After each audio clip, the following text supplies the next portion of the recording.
வணக்கம்,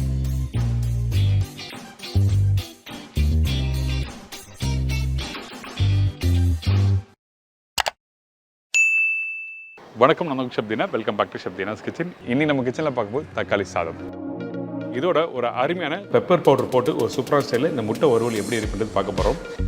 அதுக்கு முன்னாடி தேவையான பொருட்கள் பார்த்தலாமா? பொன்னி ரைஸ் 1 கிளாஸ், தக்காளி 6 நம்பர், வெங்காயம் 3 நம்பர், பூண்டு 20லேருந்து 25 பல்லு, காய்ந்த மிளகாய் 5லேருந்து 6 நம்பர், இஞ்சி பூண்டு பேஸ்ட் 1/2 டீஸ்பூன், முழு கரம் மசாலா தாளிப்புக்கு தேவையான அளவு, கடலைப்பருப்பு 1/2 டேபிள் ஸ்பூன், உளுத்தம்பருப்பு 1/2 டேபிள் ஸ்பூன், சோம்பு 1/2 டீஸ்பூன், மஞ்சத்தூள் 1/4 டீஸ்பூன், தனியா powder 1/4 teaspoon, chilli powder 1 teaspoon, கருவேப்பிலை தேவையான அளவு, கொத்தமல்லி தேவையான அளவு, உப்பு தேவைக்கேற்ற, நல்லெண்ணெய் குக் பண்ணுறதுக்கு தேவையான அளவு.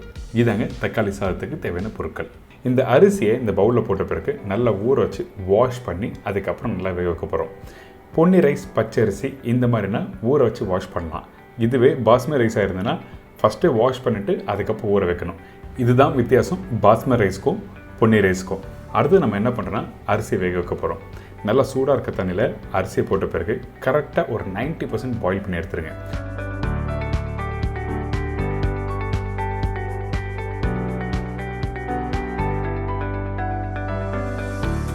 எப்போவுமே வெரைட்டி ரைஸ் குக் பண்ணும்போது ஒரு 10% முன்னாடி எடுத்துக்கணும். ஏன் கேட்டோன்னா அப்போ தான் அந்த மசாலாவை போட்டு மிக்ஸ் பண்ணுறதுக்கு ரைஸ் கரெக்டாக ஒத்து வரும். அதனால் 90% அளவுக்கு பாயில் பண்ணி எடுத்துருங்க. வெல்டனாக குக் பண்ணக்கூடாது, அதே டைமில் அன்குக் பண்ணக்கூடாது. கரெக்டாக 90% எடுத்திங்கன்னா உங்களுக்கு கரெக்டாக இருக்கும். இதுக்கு பிறகு இந்த மாதிரி ட்ரே எடுத்துக்கங்க. நல்லா வடிகட்ட அந்த அரிசியை எடுத்து பெரிய ட்ரேயில் போட்டு அந்த அரிசியை கொஞ்சம் லைட்டாக சூடு ஆறணும். ஏன் கேட்டிங்கன்னா ஒன்றோட ஒன்று ஒட்டாமல் உதிரியாக வர்றதுக்காக இந்த மாதிரி ட்ரேயில் போடுறோம். அடுத்தது இந்த தக்காளி தொக்கு எப்படி ரெடி பண்ணுறது பார்த்துடலாம். ஃபஸ்ட்டு கொஞ்சம் தேவையான எண்ணெய் ஊற்றிருக்கேன். எண்ணெய் கொஞ்சம் தாராளமாக ஊற்றலாம். ஏன் கேட்டிங்கன்னா வெங்காயம் நல்லா வதங்கிறதுக்கு எண்ணெய் கொஞ்சம் அதிகமாக வேணும். சோம்பு, பட்டை, லவங்கம், ஏலக்காய், பிரிஞ்சி இலை, கடலைப்பருப்பு, உளுத்தம்பருப்பு, பூண்டு, காஞ்ச மிளகாய், வெங்காயம்.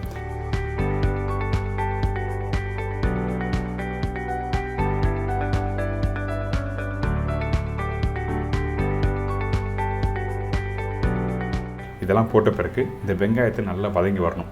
இந்த வெங்காயம் வதங்கிறது தான் எக்ஸ்ட்ரா எண்ணெய் ஊற்றிருக்கேன். நீங்கள் எடுத்த உடனே என்னடா எண்ணெய் அதிகமாக இருக்குன்னு சொல்லிட்டு நினைக்க வேண்டாம். எண்ணெய் அதிகமாக இருந்தால் தான் தக்காளி தொக்கு இன்கேஸ் மீந்தால் கூட மறுநாள் எடுத்து நீங்கள் சாப்பிட்லாம், கெட்டு போகாது. அதனால தான் எக்ஸ்ட்ரா எண்ணெய் ஆட் பண்ணியிருக்கேன்.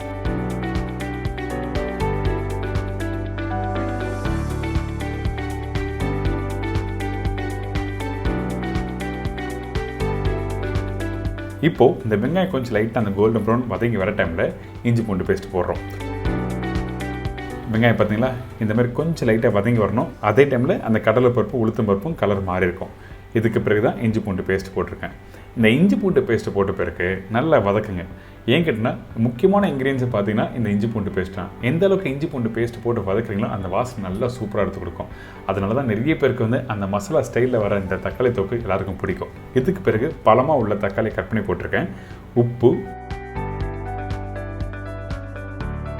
மஞ்சத்தூள், மிளகாய் பவுடர்,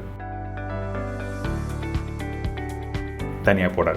நான் சொன்ன ரேஷியோவில் கரெக்டாக போடுங்க. 6 தக்காளிக்கு நான் சொன்ன மெஷர்மெண்ட் கரெக்டாக இருக்கும். இதெல்லாம் போட்ட பிறகு இதை அப்படியே 2 நிமிஷம் நல்லா வதக்குங்க.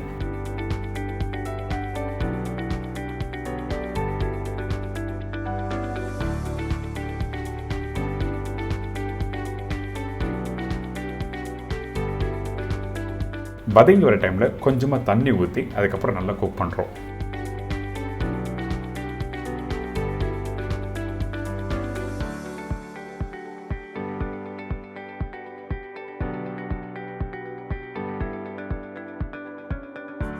இதுக்கு பிறகு இந்த மசாலா வேகிறதுக்கு குறைஞ்சபட்சம் ஒரு 15லேருந்து 20 நிமிஷம் டைம் எடுக்கும். அப்போ தான் குக் பண்ண அந்த வெங்காயம் தக்காளி நல்லா மேஷ் ஆகி அதுக்கப்புறம் இந்த மசாலாவோட நல்லா மிக்ஸ் ஆகிருக்கும். இப்போ இந்த மாதிரி டெக்ஸ்டர் வந்திருக்கா, இதை திருப்பி நல்லா குக் பண்ணும்போது நல்லா கெட்டியாக ட்ரை ஆகணும். அதுக்கு பிறகு தான் ரைஸ் போடணும். இந்த ஸ்டேஜில் நீங்கள் போட்டினா ரைஸ் என்ன கேட்டிங்கன்னா உங்களுக்கு அந்த மசாலா கரெக்டாக ஒட்டாது. அதனால தான் தக்காளி தொக்கு நல்லா கெட்டியாக ஆகணும். இந்த மாதிரி இப்போ தக்காளி தொக்கு ரெடி ஆகிடுச்சு. இதை வச்சு நீங்கள் மார்னிங் பிரேக்ஃபாஸ்ட்டுக்கு இட்லி தோசை தொட்டு சாப்பிட்லாம். அதே டைமில் ரைஸ் எப்படி மிக்ஸ் பண்ணுறது பார்ப்போம்.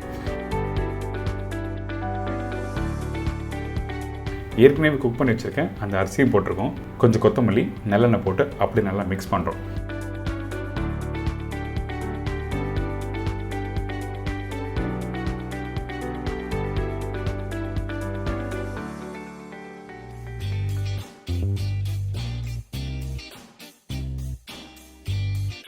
கொஞ்சம் மசாலா அதிகமாக இருந்தது, அப்படிலாம் காரம் அதிகமாக இருந்ததுன்னா அந்த டைமில் இந்த மாதிரி ஒயிட் ரைஸை போட்டு மிக்ஸ் பண்ணி ப்ராப்பரான உங்களுக்கு காரத்துக்கு ஏற்ற மாதிரி உப்புக்கு தேவையான அளவுக்கு நீங்கள் போட்டு மிக்ஸ் பண்ணிட்டீங்கன்னா தக்காளி சாதம் ரெடி.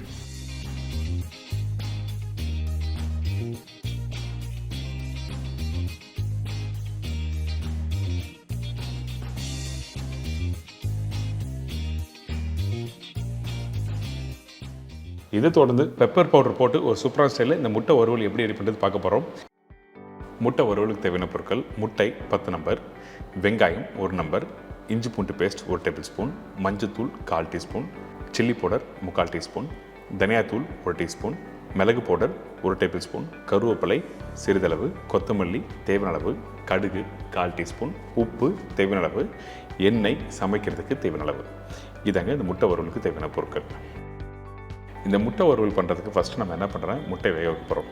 என்னடா முட்டை வேக வைக்கிறது எல்லாருக்கும் தெரியும், நீங்கள் என்ன சொல்கிறீங்கன்னு சொல்லி கேட்கக்கூடாது. இந்த முட்டை கரெக்டாக எந்த அளவுக்கு கரெக்டாக வேக வைக்கணும். நிறைய பேர் வந்து ரொம்ப நேரம் வேக வச்சுருவாங்க, அந்த கேஸ் வேஸ்ட் ஆகும். ஸோ இந்த மாதிரி ப்ராப்ளம் வராமல் இருக்கிறதுக்கு முட்டை நல்லா வேகணும்னா கரெக்டாக 8லேருந்து 9 நிமிஷம் நீங்கள் இருக்கணும். 9 நிமிஷம் வேக வைக்கும்போது முட்டை ஃபஸ்ட்டு பாயில் பண்ணுற விதம் எப்படிங்கன்னா, கோல்டு வாட்டரை வச்சு கரெக்டாக பாயில் பண்ணும். சில பேர் வந்து லைட்டாக சூடான தண்ணியில் வச்சுருவாங்க. அப்படி பண்ணாதீங்க. அப்படி பண்ணால் முட்டை உடையிறதுக்கு வாய்ப்பு இருக்குது. ஸோ இந்த மாதிரி முட்டை வேகிறதுக்கு 8லேருந்து 9 நிமிஷம் ஒரு மூடி போட்டு ஓப்பன் பண்ணினா கரெக்டாக ரெடியாக இருக்கும்.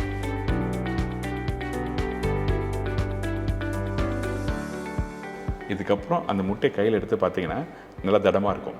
இந்த மாதிரி தடமாக வந்த பிறகு கோல்டு வாட்டரில் போடணும்.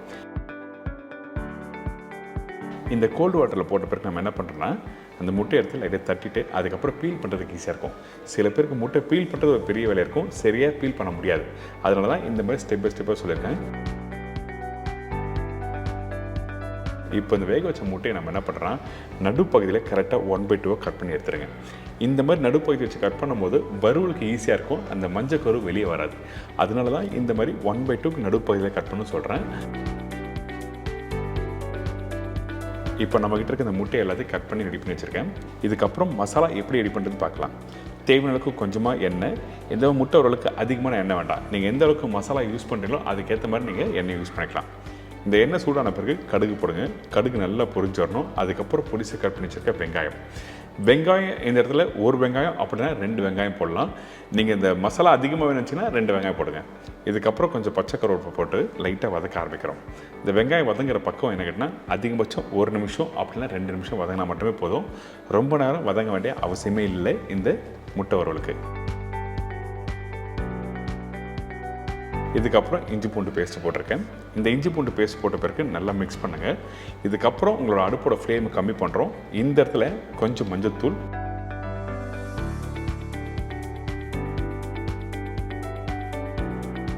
மிளகாய் பவுடர்,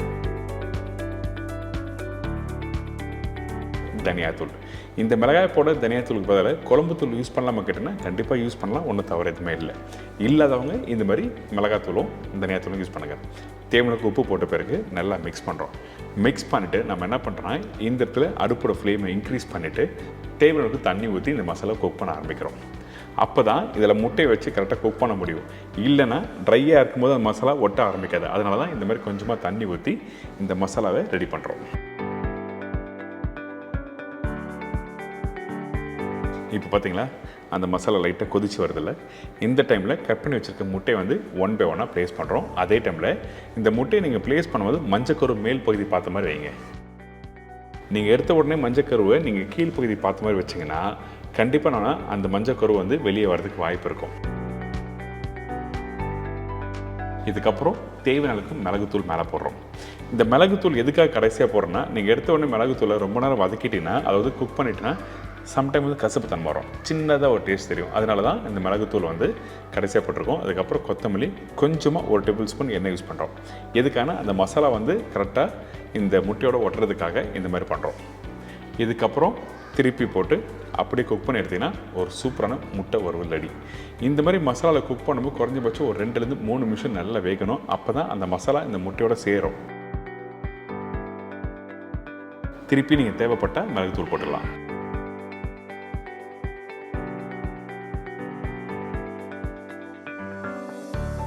கடைசியாக நல்லா டாஸ் பண்ணிட்டு இந்த மாதிரி 2 சைடும் திருப்பி நீங்கள் குக் பண்ணி எடுத்தீங்கன்னா ஒரு சூப்பரான முட்டை வறுவல் ரெடி. இன்றைக்கி இந்த முட்டை வறுவல் நான் சொல்கிற மெத்தடில் ட்ரை பண்ணி பாருங்கள். இந்த மிளகுத்தூள் பர்டிகுலராக கடைசியாக நீங்கள் போட்டு மிக்ஸ் பண்ணி குக் பண்ணும்போது உங்களுக்கு காரத்தோட தன்மையும் தெரியும், அந்த கசப்பு தன்மை தெரியாது.